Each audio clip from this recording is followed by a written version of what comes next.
Harold Shipman gave a new meaning to trust your doctor, they know best. He was born on January 14th, 1946 in Nottingham, England. He was born in a working class family in Manchester.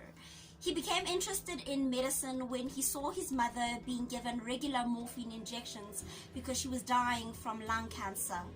He received his degree in 1970 from Leeds University, and a few years later, he began to practice as a general practitioner. Within years of his practice, Dr. Harold Shipman began to spiral out of control. In 1975, he was found to have been giving out fraudulent prescriptions, which also led to him being found to be addicted to some of these prescriptions. He was forced to leave the practice and actually go to rehab. He went back to practice in 1977, but no longer practiced in the same town that he previously was in. Now he had moved to a town called Haida, and there he had gained a respectability, and his practice was beginning to thrive. Most of Dr. Harold Shipman's patients were the elderly, the people who were vulnerable, the people who trusted very easily. A lot of his patients were dying, and most of them were dying due to natural causes. But this wasn't alarming, as most of his patients, as I stated, were the elderly. The funeral parlors weren't alarmed. Nobody in his circle ever thought that this doctor was actually killing his patients. Although many funeral parlors didn't actually find this suspicious, one funeral parlor in particular began to suspect that something was wrong and decided to call the police. Son's funeral parlor thought that his patients, Dr. Harold Shipman's patients, were dying at an alarming rate, and most of them were dying due to natural causes. What was the probability of this? So when they called the police, an investigation was lodged against the doctor. No charges were brought against the doctor. However, he made a fatal mistake with his final victim, Caitlin Grundy. 81-year-old Caitlin Grundy was found dead on June 24th, 1998. She had just come from seeing the doctor.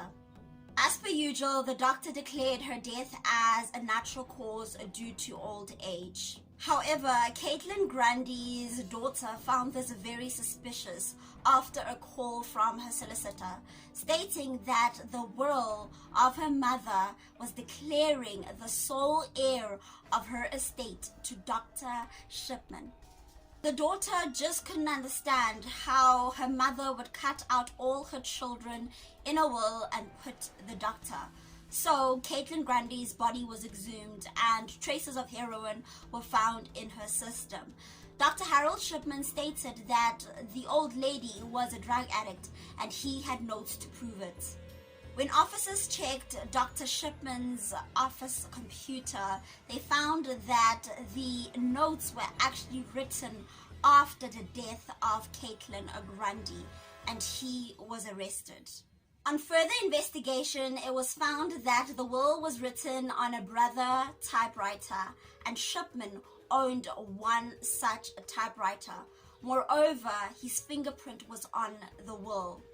A report came out in 2002 stating that Shipman had at least killed 215 people, possibly over 260 people.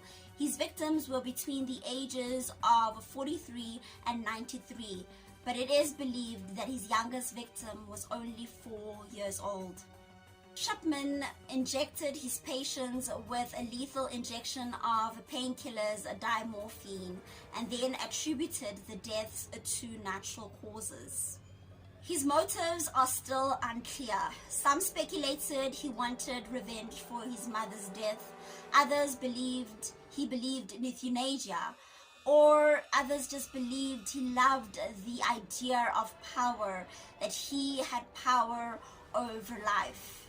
Most of his victims were found sitting upright in their chairs.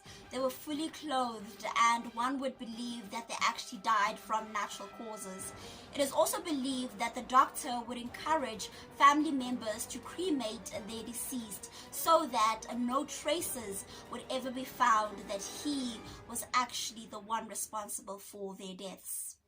In 2000, the doctor was convicted of 15 counts of murder and 1 count of forgery. He was handed down a life imprisonment sentence. However, he felt that he couldn't live in prison. He just couldn't. So he made the decision to take his own life and hung himself in his prison cell.